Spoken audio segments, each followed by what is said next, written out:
தமிழக வெற்றி கழக ஆட்சி அமைந்த பிறகு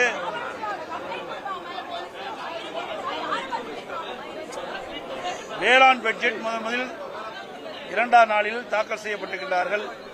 முதல் வேளாண் பட்ஜெட். இந்த வேளாண் பட்ஜெட்டில் விவசாயிகள் பெரிய எதிர்பார்ப்போடு இருந்தாங்க. ஆனால் அந்த வேளாண் பட்ஜெட்டில் விவசாயிகளுக்கு மிகப்பெரிய ஏமாற்றம் தான் மிஞ்சியது. கடந்த கால திராவிட முன்னேற்ற கழகத்தில் வேளாண் பட்ஜெட் என்று அறிவிக்கப்பட்டு ஒவ்வொரு ஆண்டும் சட்டமன்றத்திலே வேளாண் பட்ஜெட் சமர்ப்பிக்கப்பட்டார்கள். அதுல 20 டிபார்ட்மெண்ட் 20 துறைகள் ஒன்றாக இணைந்து வேளாண் பட்ஜெட் என்று அறிவிக்கப்பட்டார்கள்.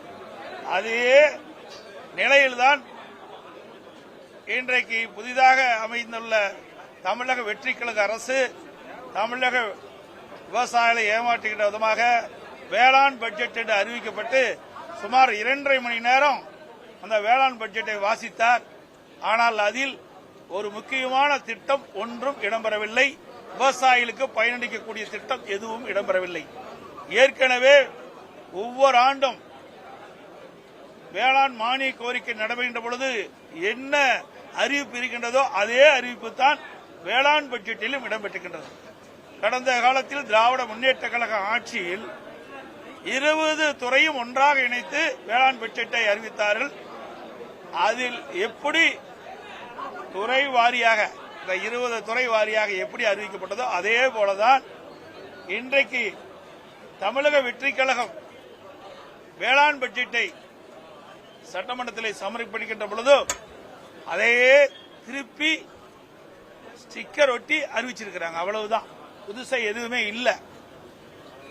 இன்றைக்கு தேர்தல் நேரத்தில் தமிழக வெற்றி கழகம் ஆட்சிக்கு வந்தால் விவசாயிகளுக்கு ஒரு குவிண்டால் நெல்லுக்கு 3500 ரூபாய் கொடுப்பதாக தெரிவித்தார்கள்.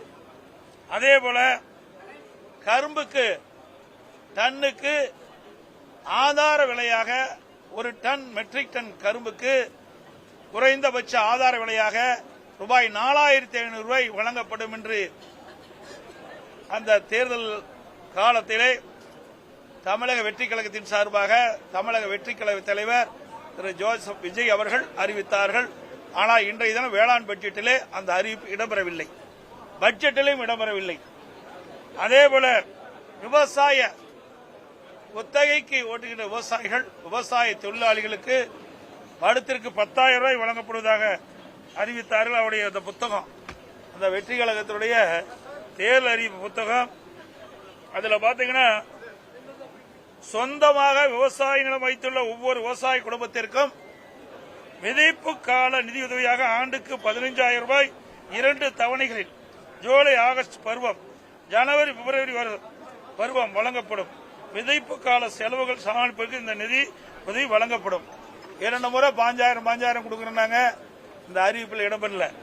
அதேபோல உழவர் தோழர் திட்டம் என்ற ஒரு திட்டத்தை அறிவிச்சு குத்தகை விவசாயிகள் மற்றும் விவசாய கூலி தொழிலாளர்களுக்கு உழவர் உரிமை அட்டை வழங்கப்படும் முறை அறிமுகப்படுத்தப்படும். இந்த உரிமை அட்டை வைத்திருக்கும் உழவர்களுக்கு ஆண்டுக்கு 10,000 ரூபாய் உதவித்தொகை நேரடியாக அவருடைய வங்கி கணக்கில் செலுத்தப்படும் என்ற அறிவிப்பு தான் கொடுத்தாங்க.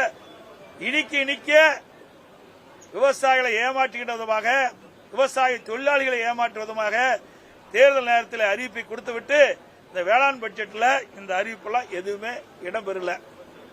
அதோட தேர்தல் நேரத்தில் விவசாயிகளுக்கு அந்த புக்கு தான் நிறைய இருக்குது. அது பூரா படிக்கிறது தான் நிறைய நேரம் ஆகும். ஒண்ணு கூட அவர்கள் அறிவிக்கல. இது விவசாயிகளை ஏமாற்றுகின்ற பட்ஜெட். இவர்களும் கடந்த கால ஆட்சி போல வேளாண் பட்ஜெட் என்ற ஒரு நாடகத்தை இன்றைய தினம் அரங்கேற்றிருக்கின்றார். அதேபோல விவசாயிகளுக்கு தொடக்க வேளாண் கூட்டுறவு கடன் சங்கத்தில் 5 ஏக்கருக்கு குறையாக நிலம் வைத்திருக்கின்ற விவசாயிகளுக்கு அவர்கள் தொடக்க வேளாண் வாங்கிய பயிர்க்கடன் முழுவதும் தள்ளுபடி செய்யப்படும் என்ற அறிவிப்பை கொடுத்தார்கள். 5 ஏக்கருக்கு மேல் நிலம் வைத்திருக்கின்ற விவசாயிகள் தொடக்க வேளாண் கூட்டுறவு கடன் சங்கத்தில் வாங்கிய பயிர்க்கடன் பாதி தள்ளுபடி செய்யப்படும் என்று அறிவித்தார்கள். ஆனால் கிட்டத்தட்ட ஒரு மாதத்திற்கு முன்பு தமிழ்நாடு முதலமைச்சர், தமிழக வெற்றி கழகத்தினுடைய அரசு சிறு குறு நடுத்தர விவசாயிகள் 5 ஏக்கருக்கு குறைவாக நிலம் வைத்திருக்கிற விவசாயிகளுக்கு 75,000 ரூபாய் கடன் தள்ளுபடி செய்யப்படும். அதற்கு மேல் இருக்கின்ற அனைத்து விவசாயிகளுக்குமே, இந்த சிறு குறு விவசாயம் சரி பெரு விவசாயம் அனைவருக்கும் 35,000 ரூபாய் தான் பயிர்க்கடன் தள்ளுபடி செய்யப்படும் என்ற அறிவிப்பை கொடுத்திருக்கிறார்கள். ஆனா இந்த தேர்தல் அறிக்கையில அவர்கள் கொடுத்ததற்கு மாறாக விவசாயிகளுடைய கடன் தள்ளுபடி செய்திருக்கிறார்கள். ஆக மொத்தம் விவசாயிகளை ஏமாற்றியிருக்கின்றார்கள். இதுதான் இந்த பட்ஜெட்டில் காண முடிகிறது. உண்மையிலேயே விவசாயிகளுக்கு நன்மை கிடைக்கக்கூடிய பட்ஜெட் இது இல்லை என்பதை இந்த நேரத்தில் தெரிவிக்கிறேன்.